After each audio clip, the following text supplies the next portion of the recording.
दोस्तों, मैं विमल मैं स्वागत करता हूं आपको आज के अपने इस वीडियो में। आज हम प्रकाश के अगले टॉपिक प्रकाश का प्रकीर्णन लाइट ऑफ स्कैटरिंग को पढ़ेंगे। Scattering of light. तो प्रकाश का प्रकीर्णन क्या होता है? जब भी हमें कोई बड़ी और प्राकृतिक वस्तुओं का रंग पूछा जाए, बड़ा भी हो और वह क्या हो, नेचुरल प्राकृतिक हो, उनका अगर रंग पूछा जाता है तो वो क्या कारण होगा? उसका आंसर हम क्या देंगे? स्कैटरिंग। चाहे जब हमें बड़ी और नेचुरल चीज़ों का अगर हमें रंग पूछा जाता है या कलर पूछा जाता है, उसका आंसर हम क्या देंगे? स्कैटरिंग है। जैसे क्या है, आकाश का रंग नीला, तो आकाश क्या है? बड़ा भी है और नेचुरल भी है, तो ये इसका कारण क्या है? स्कैटरिंग। अब पूछा जाए कि बादलों का रंग सफ़ेद, तो बादल क्या होते हैं? बड़े भी हैं और क्या है, ये नेचुरल भी हैं, तो बादलों का सफ़ेद दिखना ये भी क्या है? स्कैटरिंग के कारण। और पूछा जाए समुद्र का जल नीला क्यों दिखाई देता है, तो समुद्र भी क्या है? बहुत बड़ा है और क्या है? समुद्र एक नेचुरल है। तो ये क्या कारण है? स्कैटरिंग के कारण है। और बहुत से कारण, जो भी वस्तुएं या जो भी चीज़ होगी, जो भी ऑब्जेक्ट होगा, वो क्या होगा? बिगेस्ट हो और क्या हो? नेचुरल हो, तो वह क्या, उसका आंसर हम क्या देंगे? वो उसका रंग दिखना बिगेस्ट और नेचुरल हो, अगर वो रंग दिखाई दे रहा है तो उसका कारण क्या है? स्कैटरिंग है। जैसे अभी कुछ, जैसे अगर हम एक बार हम क्या था, ऑफलाइन मतलब कि हम लोग क्लास में पढ़ा रहे थे, तो एक बच्चे ने पूछ लिया उसी बीच में कि सर ये टमाटर का रंग लाल, ये भी प्रकीर्णन कारण है, ये भिंडी का रंग सफ़ेद दिखना, ये भिंडी का रंग हरा दिखना, ये भी क्या प्रकीर्णन? तो बच्चे, ये टमाटर क्या होता है? छोटा होता है। टमाटर का लाल दिखना ये कोई प्रकीर्णन के कारण नहीं है। टमाटर छोटा नेचुरल तो है, टमाटर क्या है? ये छोटी चीज़ है, तो ये क्या होते हैं? ये प्रकीर्णन कारण नहीं। लेकिन जो बड़ी चीज़ें हैं और नेचुरल है, वो क्या कारण है? प्रकीर्णन कारण है। तो हमारा सबसे पहले आता है, तो सबसे पहले हमें देखेंगे, इसके एग्जाम्पल देखेंगे। तो ब्लू कलर ऑफ स्काई, जो ब्लू कलर क्या दिखाई देता है? ब्लू कलर ऑफ स्काई और ब्लू कलर ऑफ समुद्र सी। और हमारा जो ब्लू कलर ऑफ स्काई हुआ या ब्लू कलर ऑफ सी हुआ, और आगे की हमारा जैसे कि और उदाहरण है, ये हमारा समुद्र का नीला दिखना। और आगे देखते हैं, जैसे धुआं है, धुएं का सफ़ेद दिखना या फिर बादलों का सफ़ेद दिखना, तो धुएं और बादल का सफ़ेद दिखना, बादलों और धुएं। क्लाउड और स्मोक, जो क्लाउड और स्मोक है, अगर वो वाइट दिख रहे हैं, जो क्लाउड और स्मोक है, धुएं, बादल और धुएं का सफ़ेद दिखना, ये भी क्या कारण है? ये प्रकीर्णन का कारण है, सफ़ेद। तो प्रकाश का प्रकीर्णन, अब देखिए जैसे कि हमारे प्रकाश का प्रकीर्णन क्या है? प्रकाश का प्रकीर्णन हम बड़ी चीज़ें और क्या हो, नेचुरल, तो हम क्या वहाँ क्या देखेंगे हम? ये प्रकीर्णन के कारण है। अब जैसे प्रकीर्णन कैसे होता है, तो सबसे हम देखते हैं कि लाल रंग की तरंगदैर्घ्य क्या होती है? सबसे बड़ी होती है, सबसे ज़्यादा होती है लाल रंग की तरंगदैर्घ्य। और हम देखते हैं कि जैसे हमारा बैगनी, आसमानी और ब्लू कलर है, जो एकदम नीले कलर के एकदम दिखते हैं, नीले कलर से, उनकी क्या होती है? प्रकीर्णन, उनका तरंगदैर्घ्य क्या होता है? छोटा होता है। तो हमारी जो प्रकीर्णन होता है, जैसे हमारी स्कैटरिंग जो है, वो प्रकीर्णन के व्युत्क्रमानुपाती होती है। स्कैटरिंग जो होती है वो प्रकीर्णन के व्युत्क्रमानुपाती होती है। अगर किसी भी रंग की वेवलेंथ ज़्यादा है, वेवलेंथ ज़्यादा होगी तो स्कैटरिंग कम है। अगर लैम्डा मतलब तरंगदैर्घ्य ज़्यादा होगी तो स्कैटरिंग क्या होगी? कम होगी। स्कैटरिंग क्या होगी? कम है। और क्या होगी? तरंगदैर्घ्य क्या होगी? कम है, तो स्कैटरिंग क्या होगी? ज़्यादा होगी। जिस कलर की तरंगदैर्घ्य ज़्यादा होगी वह कलर सबसे कम प्रकीर्णित होगा, उसकी स्कैटरिंग सबसे कम होगी। और जिस कलर की तरंगदैर्घ्य सबसे कम होगी वह ज़्यादा स्कैटरिंग होगा, उसका प्रकीर्णन सबसे ज़्यादा होगा। इसी कलर जैसे हम देखते हैं डीप ग्योर में देखते हैं,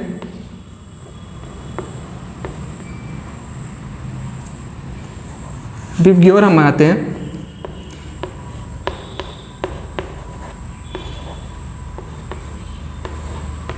तो हम देखते थे जब ये ऊपर की जोर जो था ये मैक्सिमम ये ऊपर वाला जो था मैक्सिमम वेवलेंथ इसी की होती है, मैक्सिमम तरंग दैर्ध्य ऊपर। तो ऊपर हमारा रेड, ऑरेंज, येलो, ग्रीन, ये क्या है मैक्सिमम तरंग दैर्ध्य। तो आर क्या है, लाल रंग। तो लाल रंग की तरंग दैर्ध्य क्या है, ज़्यादा है। लाल रंग की तरंग दैर्ध्य क्या है, ज़्यादा है। तो लाल रंग की तरंग दैर्ध्य ज़्यादा है, इसके लिए इसका प्रकीर्णन सबसे कम होगा। और हमें क्या दिख रहा है, ये वायलेट। क्या दिख रहा है, वायलेट। तो ये जो बैगनी रंग हमारा है, तो बैगनी रंग की तरंग दैर्ध्य क्या है, सबसे कम है। तो इसकी जब बैगनी रंग की तरंग दैर्ध्य सबसे कम है तो इसके स्कैटरिंग मतलब प्रकीर्णन सबसे ज़्यादा होगा। जिसकी तरंग दैर्ध्य सबसे कम उसका प्रकीर्णन सबसे ज़्यादा। तो हमारी स्कैटरिंग जो होती है वो वेवलेंथ के क्या होती है, व्युत्क्रमानुपाती होती है। अब जैसे हम देखते हैं, हमें परिभाषाओं में पूछा, जैसे परिभाषा पूछी जाएगी तो प्रकीर्णन कैसे होता है। अगर हमें कोई उदाहरण देना है तो कोई भी बड़ी या नेचुरल नंबर है, तो बड़ी या नेचुरल संख्या मतलब चीज़ें हैं, तो उन्हें अगर हमें क्या लेना है, उनका कलर पता करना है, तो उनका कलर का कारण क्या होता है, वो प्रकीर्णन होता है। अब देखते हैं स्कैटरिंग।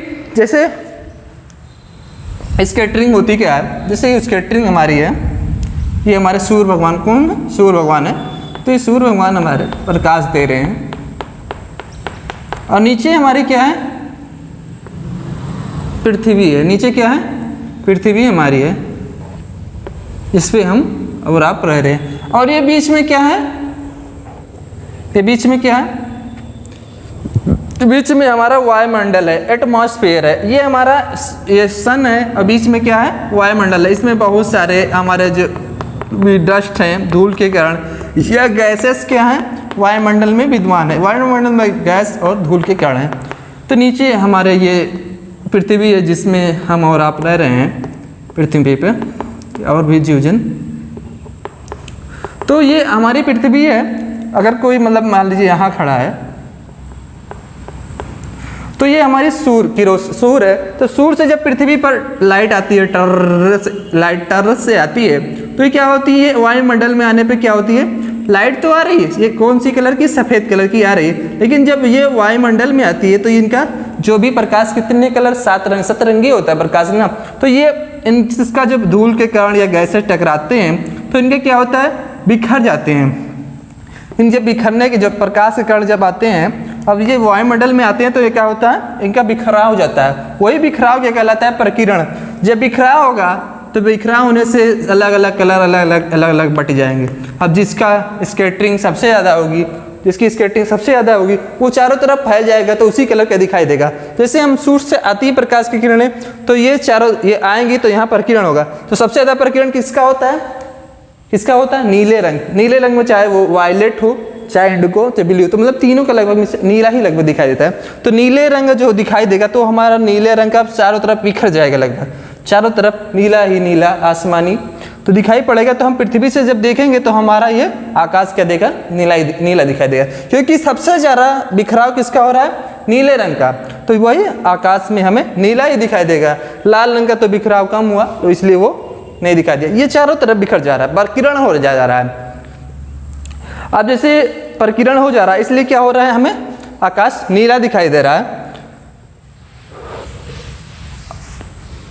और भी जैसे हम देखते हैं खतरे की सिग्नल लाल क्यों बनाए जाते हैं, बहुत सी जैसे अब बात आती है लाल रंग का लाल रंग की क्योंकि तरंग दैर्ध्य क्या होती है, जो हमारा रेड है, रेड रंग की क्यों नहीं, रेड रंग की क्या होगी, तरंग दैर्ध्य बहुत ज़्यादा होती है। क्या होती है, लैम्डा क्या होता है, तरंग दैर्ध्य बहुत ज़्यादा रेड रंग की, तो इसकी स्कैटरिंग क्या होती है, सबसे कम होगी।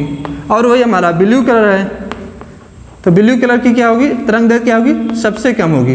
तरंग दैर्ध्य क्या होगी, ब्लू कलर की सबसे कम होगी, तो इसके स्कैटरिंग क्या होगा, सबसे ज़्यादा होगी। इसकी तरंग दैर्ध्य सबसे कम होगी तो स्कैटरिंग क्या होगा, सबसे ज़्यादा। इसलिए जब सूर्य से हमारा प्रकाश आता है, सूर्य से जब प्रकाश आता है तो क्या होता है, जब वायुमंडल में आता है तो चारों तरफ क्या बिखर जाता है, कौन सा रंग, नीला रंग, तो इसलिए हमें नीला नीला दिखाई पड़ता है। अब जैसे खतरे के सिग्नल हमें, अब वही खतरे के सिग्नल हमें लाल क्यों दिखाई पड़ते हैं, तो जैसे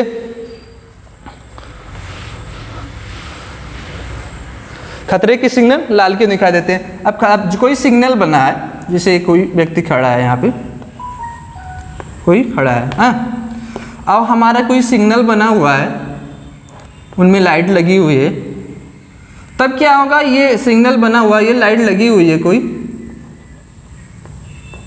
अब ये जल रही है, तब ये लाल कलर अगर लगा हुआ है तो ये जब लाल कलर आएगा वायुमंडल से ऊपर से, मतलब इसके पृथ्वी के ऊपर ही तो हम बैठे हैं, ऊपर ही देखेंगे तो ऊपर आते वायुमंडल के ऊपर, तो जब ये लाल रंग आएगा तो लाल रंग की तरंग दैर्ध्य सबसे ज़्यादा, तो इसका प्रकीर्णन सबसे कम होगा, तो ये बिखरेगा नहीं इधर उधर, वो सीधा आएगा, ये लाल रंग क्या होगा, सीधा आएगा, हमारी आंखों में पड़ेगा, वो सीधा आके उसका इधर उधर ज़्यादा बिखराव नहीं होगा, क्योंकि ये इसकी तरंग दैर्ध्य बहुत ज़्यादा होती है, इसलिए इसका प्रकीर्णन बहुत कम होगा, तो हमें लाल रंग बहुत आसानी से दिख जाएगा।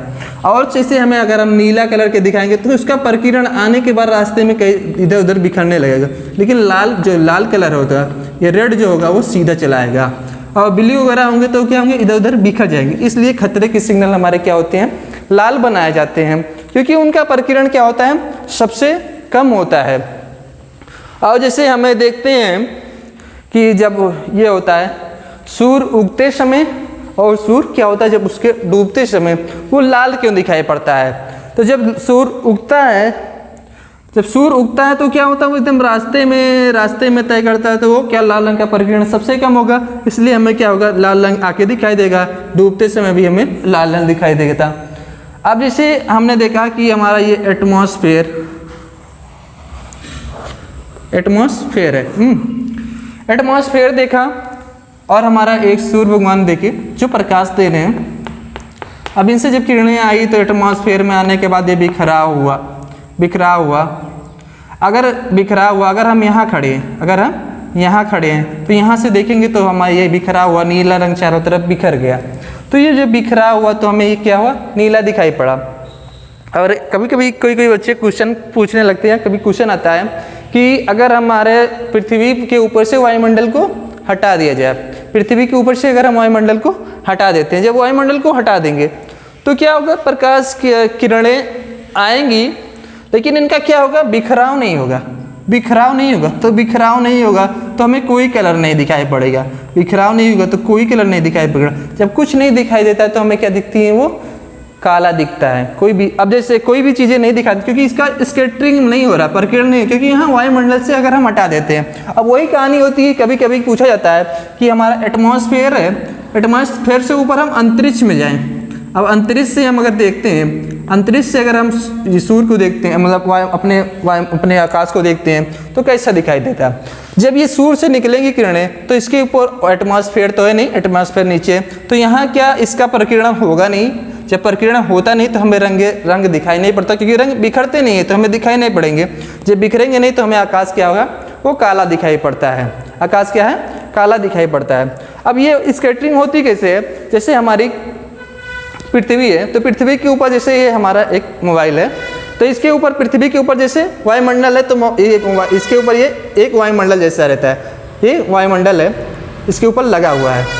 जब प्रकाश की किरणें आएंगी, जब प्रकाश की किरणें टर से आएंगी तो इसके ऊपर जब टकराएंगी वायुमंडल में, तो वायुमंडल में जब टकराएंगी तो ये क्या होंगी, वहाँ का बिखरा होगा, तो बिखरा होगा तो ये चारों तरफ फैल जाएंगी। तो उन्हीं किरणों का बिखरना क्या कहलाता है, स्कैटरिंग कहलाता है। स्कैटरिंग दो प्रकार की होती है, एक रिले स्कैटरिंग और एक मी स्कैटरिंग। रिले स्कैटरिंग में जैसे blue colour of sky, blue colour of sea, या मतलब जैसे लाल रंग के सिग्नल। और जो मी स्कैटरिंग होती है, मी ने दिया था स्कैटरिंग, जैसे बादलों का सफ़ेद दिखना या धुएं का सफ़ेद दिखना क्या कहलाता है, मी स्कैटरिंग कहलाता है। तो आज ये प्रकीर्णन में हम यहीं तक होता है, अगला सेशन हम आगे देखेंगे। तब तक के लिए धन्यवाद। Thank you for watching.